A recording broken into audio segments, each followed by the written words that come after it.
সকল মন্ত্রণালয় বিভাগ কমিটি থেকে নাহিদ ইসলামের পদত্যাগ, গণ অভ্যুত্থানের প্রতিশ্রুতি বাস্তবায়নে মাঠে কাজ করার প্রত্যয়। শহীদ সেনা দিবসে বিডিআর সদস্যদের প্রতি রাষ্ট্রের শ্রদ্ধা, ন্যায় বিচার দাবি পরিবারের, বিচারিক কার্যক্রম বাধাগ্রস্ত না করার আহ্বান সেনাপ্রধানের। সরকারি কেনাকাটায় স্বচ্ছতা প্রতিযোগিতা নিশ্চিত না হলে দুর্নীতি বাড়বে বলছে টিআইবি, দুদককে আরও সক্রিয় হওয়ার আহ্বান। এবং আইন শৃঙ্খলা স্বাভাবিক না হলে ব্যবসা বাণিজ্যে স্থিতিশীলতা ফিরবে না বললেন অর্থ উপদেষ্টা। রমজানে পণ্য মজুদে কঠোর ব্যবস্থার হুঁশিয়ারি।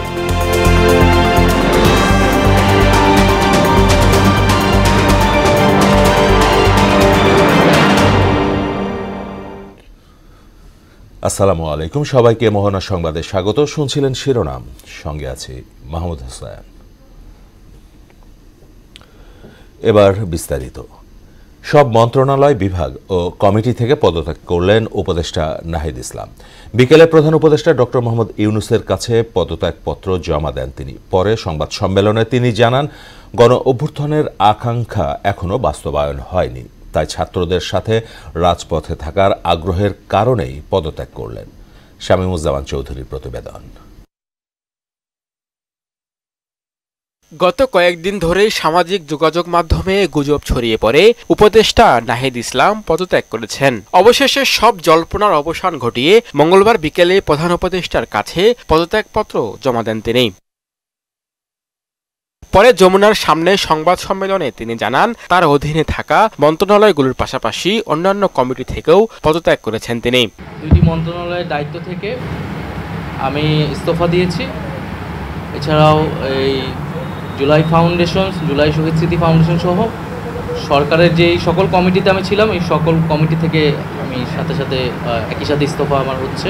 ছাত্রদের সঙ্গে রাজপথে থাকার তাগিদ থেকেই তিনি পদত্যাগ করেছেন এবং দেশের জন্য রাজপথে থেকে বেশি ভূমিকা রাখতে চান বলেও জানান সদ্য পদত্যাগী এই উপদেষ্টা। দেশের বর্তমান যে পরিস্থিতি, সেই পরিস্থিতিতে একটি রাজনৈতিক শক্তির উত্থানের জন্য আমার রাজপথে থাকা প্রয়োজন, ছাত্র জনতার কাতারে থাকা প্রয়োজন, এবং আমরা যে গণতান্ত্রিক পরিবর্তনের আকাঙ্ক্ষা করি, সেই আকাঙ্ক্ষার জন্য এবং আমার যে গণ অভ্যুত্থানে যে ছাত্র জনতা অংশগ্রহণ করেছে সেই শক্তিকে সংহত করতে আমি মনে করেছি যে আমার সরকারের থেকে, আমার সরকারের বাইরে রাজপথে আমার ভূমিকা বেশি হবে।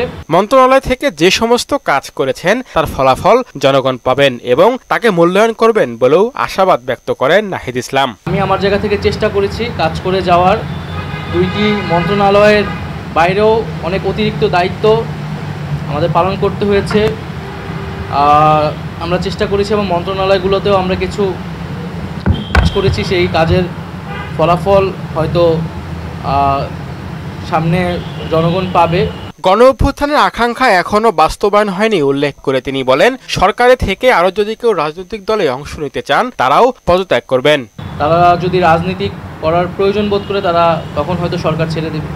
নতুন দলের আহ্বায়ক হচ্ছেন কিনা জানতে চাইলে তিনি বলেন, তা জানার জন্য অপেক্ষা করতে হবে 28 ফেব্রুয়ারি পর্যন্ত। এটার জন্য আপনাদের দলটির যেদিন ঘোষণা 28 তারিখ, সেদিন পর্যন্ত অপেক্ষা করতে হবে। শামীমুজ্জামান চৌধুরী, মোহনা সংবাদ, ঢাকা। শহীদ সেনা দিবস উপলক্ষে বনানী সামরিক কবরস্থানে রাষ্ট্রপতি ও প্রধান উপদেষ্টার পক্ষ থেকে শ্রদ্ধা জানানো হয়েছে। পুষ্পস্তবক অর্পণ শেষে বিডিআর হত্যাকাণ্ডের ন্যায় বিচার দাবি করেন পরিবারের সদস্যরা। এ নিয়ে গঠিত তদন্ত কমিশন দ্রুতই নিরপেক্ষ প্রতিবেদন দেবে বলে আশা জানিয়েছেন স্বরাষ্ট্র উপদেষ্টা। আইন শৃঙ্খলা নিয়ন্ত্রণে কারো গাফিলতির প্রমাণ পেলে কঠোর ব্যবস্থার হুঁশিয়ারিও দেন তিনি। আরও জানাচ্ছেন তানজিদ ভুইয়া। পুরান ঢাকার পিলখানায় বিডিআর সদর দপ্তরে ভয়াবহ হত্যাকাণ্ডের 16 বছর পেরিয়েছে। শেখ হাসিনার সরকার দ্বিতীয় দফায় প্রথম মেয়াদে ক্ষমতা গ্রহণের 2 মাসের মধ্যেই ঘটে ভয়াবহ এ ট্র্যাজেডি, যেখানে 57 সেনা সদস্য সহ মারা যান 74 জন। প্রায় 16 বছর ক্ষমতায় থেকেও শেখ হাসিনা এই হত্যাকাণ্ডের গ্রহণযোগ্য বিচার করতে পারেনি। দিনটিকে জাতীয় শহীদ সেনা দিবস হিসেবে ঘোষণা করে অন্তর্বর্তী সরকার। বনানীতে সামরিক কবরস্থানে রাষ্ট্রপতি ও প্রধান উপদেষ্টার পক্ষ থেকে শ্রদ্ধা জানানো হয়। এছাড়াও শ্রদ্ধা জানান স্বরাষ্ট্র উপদেষ্টা ও ৩ বাহিনীর প্রধান। পুষ্পস্তবক অর্পণ শেষে দ্রুত তদন্ত এবং জড়িতদের বিচার দাবি করেন পরিবারের সদস্যরা। আমরা অবশ্যই সুষ্ঠু তদন্ত চেয়েছি। 16 বছর ধরে অন্তত একটা পার্ট তো আমাদের হয়েছে। পিলখানা হত্যাকাণ্ড সহ দেশের সার্বিক পরিস্থিতি নিয়ে কথা বলেন স্বরাষ্ট্র উপদেষ্টা। জানান আইন শৃঙ্খলার অবনতিতে কারো গাফিলতি পেলে ছাড় নেই। যারা দোষী তাদের জন্য তারা ভালোভাবে করতে পারে, এই জন্য কিন্তু এটা করা হয়েছে। দিনটিকে সেনা দিবস ঘোষণা করায় অন্তর্বর্তী সরকারকে ধন্যবাদ জানিয়ে সেনাবাহিনীর শহীদ স্বজনদের প্রতি সমবেদনা জানান বিএনপি মহাসচিব। আমরা সরকারকে ধন্যবাদ জানাতে চাই যে সরকার অন্তত এটাকে শহীদ সেনা দিবস হিসাবে ঘোষণা করেছেন। বলেন দেশের নিরাপত্তা ব্যবস্থা নষ্ট করতেই এমন হত্যাযজ্ঞ চালিয়েছে আওয়ামী লীগ। হাসিনার নেতৃত্বে আওয়ামী লীগ তারা অত্যন্ত পরিকল্পিতভাবে এই ঘটনাটির সঙ্গে যোগ সাজশ করে যথাসময়ে যথাযথ ব্যবস্থা গ্রহণ না করে তারা এই ঘটনাগুলো করতে দেন। এদিকে কমিশন যেন নিরপেক্ষভাবে কাজ করে এমনটাই আশা জানান জাপার চেয়ারম্যান জিএম কাদের। আজকের দিনটিকে যে শহীদ সেনা দিবস ঘোষণা করা হয়েছে, এটা আমি মনে করি সাধারণভাবে আমাদের সকলের অন্তরের দাবি পূরণ করা হয়েছে। পিলখানা হত্যাকাণ্ডের আজ 16 বছর। এই দিনটিকে স্মরণীয় করে রাখতে অন্তর্বর্তীকালীন সরকার জাতীয় শহীদ সেনা দিবস হিসেবে ঘোষণা করা হয়েছে। তবে যে কমিশন গঠন করা হয়েছে সে কমিশন যেন অচিরেই একটি নিরপেক্ষ প্রতিবেদন জমা দেয় এবং যারা দোষী তাদেরকে যেন আইনের আওতায় এনে বিচার কার্য পরিচালনা করা হয়, সে প্রত্যাশা শহীদ পরিবারের সদস্য সহ সবার। তানজিদ ভুইয়া, মোহনা সংবাদ, ঢাকা। তদানীন্তন বিডিআর সদস্যদের কারণেই পিলখানা হত্যাকাণ্ডে চৌকস সেনা অফিসাররা প্রাণ হারিয়েছেন বলে জানালেন সেনাপ্রধান জেনারেল ওয়াকারুজ্জামান। দুপুরে মহাখালীর রাওয়া ক্লাবে 2009 সালে পিলখানায় সংঘটিত নির্মম হত্যাকাণ্ডে শাহাদত বরণকারী শহীদ অফিসারদের স্মরণে আয়োজিত বিশেষ অনুষ্ঠানে তিনি একথা বলেন। এ সময় পিলখানা হত্যাকাণ্ড নিয়ে কোনো যদি কিন্তু আনা হলে 16 বছরের বিচারিক কার্যক্রম ব্যাহত হবে বলেও আশঙ্কা জানান সেনাপ্রধান। 16 বছর ধরে 17 বছর ধরে যারা জেলে আছে, যারা কনভিক্টেড, সেই বিচারিক প্রক্রিয়া ব্যাহত হবে। যে সমস্ত সদস্য শাস্তি পেয়েছে তারা শাস্তি পাওয়ার যোগ্য। ডিসিপ্লিন ফোর্সকে ডিসিপ্লিন থাকতে দেন। আজকে এই যে দেশের ক্রান্তি লগ্নে সমস্ত বাহিনী, সমস্ত অর্গানাইজেশন বিপর্যস্ত হয়ে পড়েছে। খালি সেনাবাহিনী টিকে আছে, বিমান বাহিনী টিকে আছে, নৌবাহিনী টিকে আছে। সরকারি ক্রয় খাতে স্বচ্ছতা ও প্রতিযোগিতা নিশ্চিত করা না গেলে দুর্নীতির মাত্রা আরও বাড়বে বলে মন্তব্য করেছেন ট্রান্সপারেন্সি ইন্টারন্যাশনাল টিআইবির নির্বাহী পরিচালক ডক্টর ইফতেখারুজ্জামান। সরকারি ক্রয় খাতটি জিম্মি অবস্থায় রয়েছে উল্লেখ করে দুর্নীতি দমন কমিশনকে আরও সক্রিয় ভূমিকা রাখতে হবে বলেও জানান তিনি। সকালে রাজধানীতে এক সংবাদ সম্মেলনে এসব কথা বলেন ইফতেখারুজ্জামান। সুরাইয়া মুন্নির রিপোর্ট। রাজধানীর ধানমন্ডির মাইডাস সেন্টারে এক সংবাদ সম্মেলনের আয়োজন করে টিআইবি। এতে টিআইবি নির্বাহী পরিচালক ডক্টর ইফতেখারুজ্জামান এক গবেষণা প্রতিবেদন তুলে ধরেন। সম্মেলন কভার করেছেন, এর আগে তারা দেখেছেন। তিনি বলেন, ইজিপি ব্যবস্থায় স্বচ্ছতা আনতে নিয়মিত পর্যবেক্ষণ, স্বাধীন তদারকি, শক্তিশালী নীতিমালা এবং রাজনৈতিক প্রভাবমুক্ত একটি ব্যবস্থা প্রয়োজন। সেই সঙ্গে জনস্বার্থ রক্ষায় সরকারি ক্রয় খাত আরও স্বচ্ছ ও প্রতিযোগিতামূলক করা জরুরি। ইজিপি প্রবর্তিত হয়েছে এই লক্ষ্যে যে একটা উন্মুক্ত প্রতিযোগিতা হবে, দুর্নীতির যে যোগসাজশমূলক যে দুর্নীতি হয় ক্রয় খাতে সেটাকে নিয়ন্ত্রিত হবে। এটা ছিল মূল লক্ষ্য। এবং ভ্যালু ফর মানি, যে অর্থ ব্যয়িত হচ্ছে সরকারি খাতে, সেটির মূল্য, পর্যাপ্ত মূল্য সরকার বা জনগণ পাবে। নেতৃত্বের পরিবর্তন হয়, যে প্রতিষ্ঠান বা যে বিশেষ করে স্থানীয় সরকার বা যে দুটি মন্ত্রণালয়ের নেতৃত্বের পরিবর্তন হয়েছে, সেই জায়গায় আমরা যেটা দেখেছি 2-1টি ব্যতিক্রম ছাড়া সব জায়গায় হাত বদল হয়েছে, কিন্তু নিয়ন্ত্রণ কিন্তু একই মাত্রায় রয়ে গেছে। সরকারি ক্রয় ব্যবস্থায় রাজনৈতিক প্রভাব কমানো এবং ইজিপি ব্যবস্থার কার্যকারিতা বাড়ানোর পাশাপাশি দুর্নীতি দমন কমিশনের আরও সক্রিয় ভূমিকা নিশ্চিত করারও তাগিদ দেন তিনি। ত্রিপক্ষীয় আদালতের মাধ্যমে যে দুর্নীতিটা হয় সেটি আরো ডিজিটালাইজড হয়ে আরো বেশি প্রাতিষ্ঠানিক রূপ লাভ করেছে আমার ইজিপির মাধ্যমে। সরকারি ক্রয় খাতের দুর্নীতি কমাতে কার্যকর পদক্ষেপ নেওয়া এখন সময়ের দাবি বলেও জানান ইফতেখারুজ্জামান। শুধুমাত্র আইনের এবং প্রক্রিয়ার না, চর্চার পরিবর্তনটা অপরিহার্য। সুরাইয়া মুন্নি, মোহনা সংবাদ, ঢাকা। আইন শৃঙ্খলা পরিস্থিতি স্বাভাবিক না হলে ব্যবসা বাণিজ্যে স্থিতিশীলতা ফিরবে না বলে জানিয়েছেন অর্থ উপদেষ্টা সালেউদ্দিন আহমেদ। তবে রমজান ঘিরে কেউ পণ্যের মজুত করতে চাইলে কঠোর হবে সরকার। সচিবালয়ে ক্রয় কমিটির বৈঠক শেষে এসব কথা বলেন অর্থ উপদেষ্টা। যুক্তরাষ্ট্র থেকে আসা $29 মিলিয়ন বিষয়টি তদন্ত করার কথাও জানান তিনি। শামীমুজ্জামান চৌধুরীর আরেকটি রিপোর্ট। আইন শৃঙ্খলা পরিস্থিতি, বাজার সিন্ডিকেট সহ বিভিন্ন ক্ষেত্রে টালমাটাল অবস্থা। এর মধ্যেই রমজান সমাগত। সেই সময়টাতে বাজারে উত্তাপ কতটা বাড়ে দুশ্চিন্তা আছে তা নিয়েও। সচিবালয়ে সরকারি ক্রয় কমিটির বৈঠক শেষে অর্থ উপদেষ্টা সালেউদ্দিন আহমেদ বলেন, রমজানে যেন পণ্য সংকট না হয় তার উপর জোর দিচ্ছে সরকার। সরবরাহ নিশ্চিত করলে অনেক সময় আবার সঠিক দামে আবার ভোক্তারা পায় না। এইখানে আবার মার্কেট ডায়নামিক্স আছে, তাই না? হোলসেলাররা, রিটেলাররা, আমি কয়েকদিন আগে বলেছি যে মজুদ যারা করবে তাদের ব্যাপারে শক্ত অবস্থান নেব। আমদানি রপ্তানি বেড়েছে উল্লেখ করে তিনি বলেন, ব্যবসা বাণিজ্য স্থিতিশীলতা ফেরাতে আইন শৃঙ্খলা পরিস্থিতি স্বাভাবিক রাখা জরুরি। খুব সোজা না এটা ইসে চালানো, এটা সংসার চালানো তো ডিফিকাল্ট, এটা দেশ চালানো তো আরও ডিফিকাল্ট। অনেক রকম ডাইনামিক্স, আর আমাদের এক্সটার্নাল অনেক ফ্যাক্টরস আছে, তাই না? এগুলো আমি আশা করি আমরা এগুলো অ্যাড্রেস করব। আসছে বাজেট প্রসঙ্গেও কথা বলেন তিনি। জুনের পরে বাজেট অপেক্ষা করে না কারোর জন্য। অনেকগুলো কেয়ারটেকার গভর্নমেন্ট হয়েছে, কোনো সময়ই কিন্তু বাজেট অপেক্ষা করে না রাজনৈতিক। আমরা রিভাইজ বাজেট আমাদের করতেই হবে, করছি আমরা, কারণ অনেক ব্যয় এসে অ্যাডজাস্ট করে। আর ওই বাজেটটা আমরা করব, জুনের বাজেট দেব।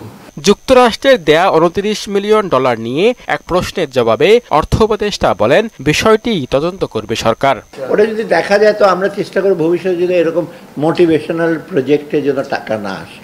শামীমুজ্জামান চৌধুরী, মোহনা সংবাদ, ঢাকা। ৭১-এর মানবতা বিরোধী অপরাধ মামলায় জামায়াত নেতা এটিএম আজহারুল ইসলামের মৃত্যুদণ্ডের রায়ের বিরুদ্ধে রিভিউ আবেদনের শুনানি আগামীকাল পর্যন্ত মুলতবি করেছে আপিল বিভাগ। দলের সেক্রেটারি জেনারেল আশা আপিল বিভাগে ন্যায় বিচার পাবেন এটিএম আজহার। এদিকে ১.৫ যুগ আগে চাকরিচ্যুত ৮৫ ইউএনওকে চাকরি ফেরত দেওয়ার নির্দেশ দিয়েছেন আপিল বিভাগ। কাজী পাপ্পুর প্রতিবেদন। জামায়াতের সাবেক ভারপ্রাপ্ত সেক্রেটারি জেনারেল এটিএম আজহারুল ইসলামের রিভিউ শুনানিতে সুপ্রিম কোর্টে হাজির হন দলের বিভিন্ন পর্যায়ের নেতাকর্মীরা। শুনানিতে এজলাসে উপস্থিত ছিলেন সেক্রেটারি জেনারেল অধ্যাপক মিয়া গোলাম পরোয়ার। প্রধান বিচারপতি সৈয়দ রেফাত আহমেদের নেতৃত্বে ৫ সদস্যের আপিল বেঞ্চে ৭১-এর মানবতা বিরোধী অপরাধ মামলায় এটিএম আজহারের মৃত্যুদণ্ডের বিরুদ্ধে শুনানি শুরু করেন আইনজীবীরা। পরে শুনানির সারাংশ সাংবাদিকদের জানান আইনজীবী শিশির মনির। ইন্টারন্যাশনাল ক্রাইমস ট্রাইব্যুনাল যারা ছিলেন তারা কাস্টমারি ইন্টারন্যাশনাল লকে অ্যাপ্লাই করে বিচার করেছে, কিন্তু আমাদের দেশের কোর্ট এসে বলেছেন যে এটা একটা ডোমেস্টিক ট্রাইব্যুনাল, এখানে আন্তর্জাতিক প্রথাগত আইনের কোনো প্রযোজ্যতা নাই এবং এই মানুষগুলোকে মৃত্যুদণ্ড দিয়ে এক্সিকিউট করা হলো।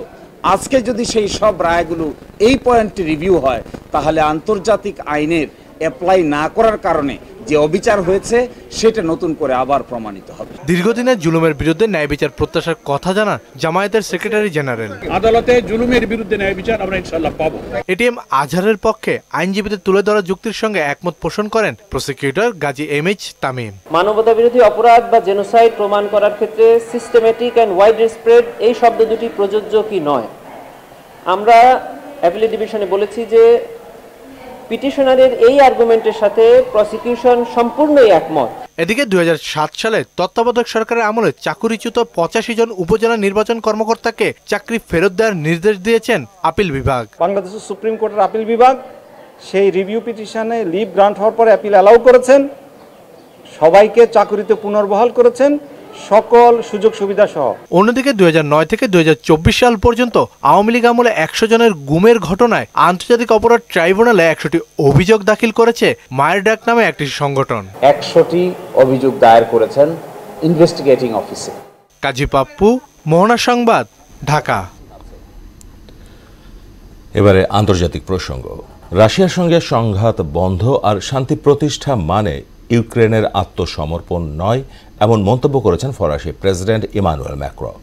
জাতিসংঘের নিরাপত্তা পরিষদে ইউক্রেনের বিষয়ে রাশিয়ার পক্ষ নিল যুক্তরাষ্ট্র। এদিকে গাজায় ধ্বংসস্তূপের ভেতর থেকে আরও 5 মরদেহ উদ্ধার করা হয়েছে।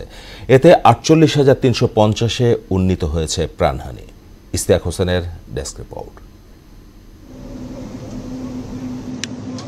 সংঘাত বন্ধে শান্তির প্রতিষ্ঠা মানে ইউক্রেনের আত্মসমর্পণ করা নয় বলে মন্তব্য করেছেন ফরাসি প্রেসিডেন্ট ইমানুয়েল ম্যাক্রো। একই সঙ্গে যে কোনো শান্তি চুক্তিতে ইউক্রেনের নিরাপত্তার নিশ্চয়তা থাকতে হবে বলেও জানান তিনি। 3 বছর পূর্তিতে সোমবার হোয়াইট হাউসে প্রেসিডেন্ট ট্রাম্পের সঙ্গে বৈঠক শেষে তিনি এ মন্তব্য করেন। সম্প্রতি ইউক্রেনের রাজধানী কিয়েভে ইউরোপের নেতাদের সঙ্গে বৈঠকে দেশটির প্রেসিডেন্ট ভলোদিমির জেলেনস্কি চলতি বছর রাশিয়ার সঙ্গে শান্তি প্রতিষ্ঠার আহ্বান জানান। রাশিয়া ইউক্রেন চলমান যুদ্ধের 3 বছর পূর্তিতে ইউক্রেনের বিষয়ে একটি প্রস্তাব উত্থাপন করা হয় জাতিসংঘের নিরাপত্তা পরিষদে। প্রস্তাবে মস্কোর কর্মকাণ্ড নিয়ে নিন্দা ও ইউক্রেনের আঞ্চলিক অখণ্ডতার প্রতি সমর্থন জানানো হয়। এতে রাশিয়ার পক্ষে ভোট দেয় ওয়াশিংটন। ভোট দেয়া থেকে বিরত থাকে মার্কিন 2 মিত্র যুক্তরাজ্য ও ফ্রান্স। অন্যদিকে জিম্মিদের মুক্তি দেওয়ার সময় হামাস কোনো আনুষ্ঠানিকতা না করলে কারাবন্দীদের মুক্তি দেওয়ার নতুন শর্ত দিয়েছে ইসরায়েল। এর আগে শনিবার 6 ইসরায়েলি জিম্মিকে মুক্তি দেয় ফিলিস্তিনি সশস্ত্র গোষ্ঠী হামাস। ওই দিন 602 ফিলিস্তিনি কারাবন্দীকে মুক্তি দেওয়ার কথা ছিল, তবে চুক্তির শর্ত ভঙ্গ করে এখনও সেসব ফিলিস্তিনিকে মুক্তি দেওয়া হয়নি। এরই মধ্যে গাজায় ধ্বংসস্তূপের ভেতর থেকে আরও 5 জনের লাশ উদ্ধার করা হয়েছে। এতে 48,350-এ উন্নীত হয়েছে প্রাণহানি। ইশতিয়াক হোসেন, মোহনা সংবাদ। চ্যাম্পিয়ন্স ট্রফির খবর।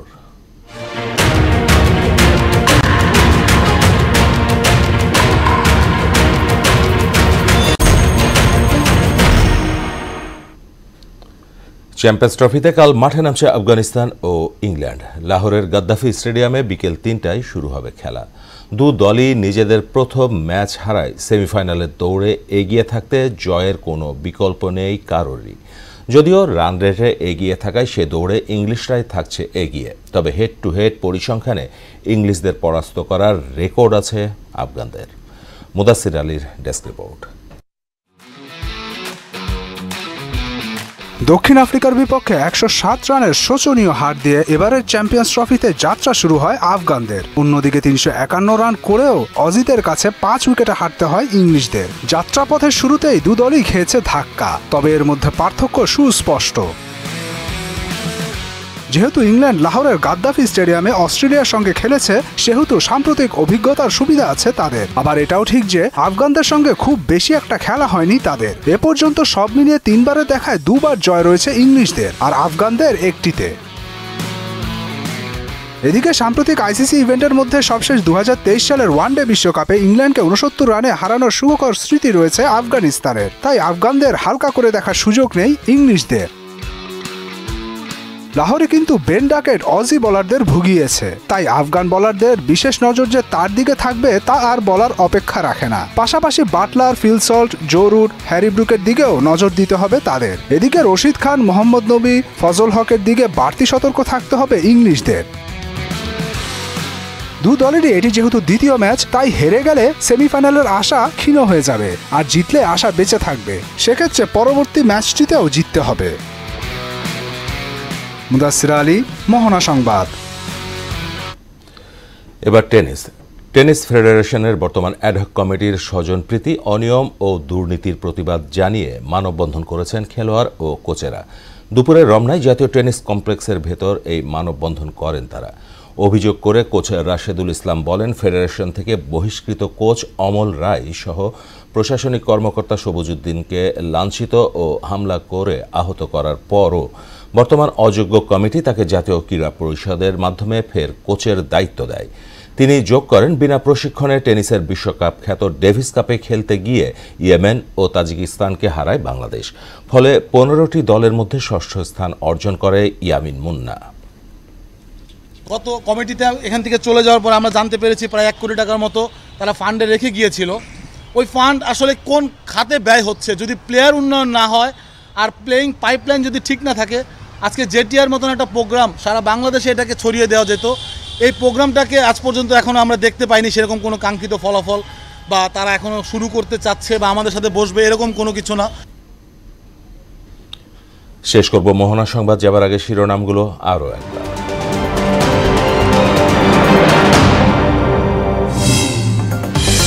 সকল মন্ত্রণালয় বিভাগ কমিটি থেকে নাহিদ ইসলামের পদত্যাগ, গণ অভ্যুত্থানের প্রতিশ্রুতি বাস্তবায়নে মাঠে কাজ করার প্রত্যয়।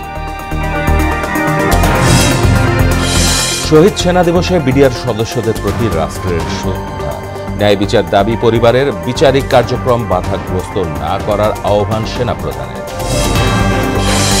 সরকারি কেনাকাটায় স্বচ্ছতা প্রতিযোগিতা নিশ্চিত না হলে দুর্নীতি বাড়বে বলছে টিআইবি, দুদককে আরও সক্রিয় হওয়ার আহ্বান।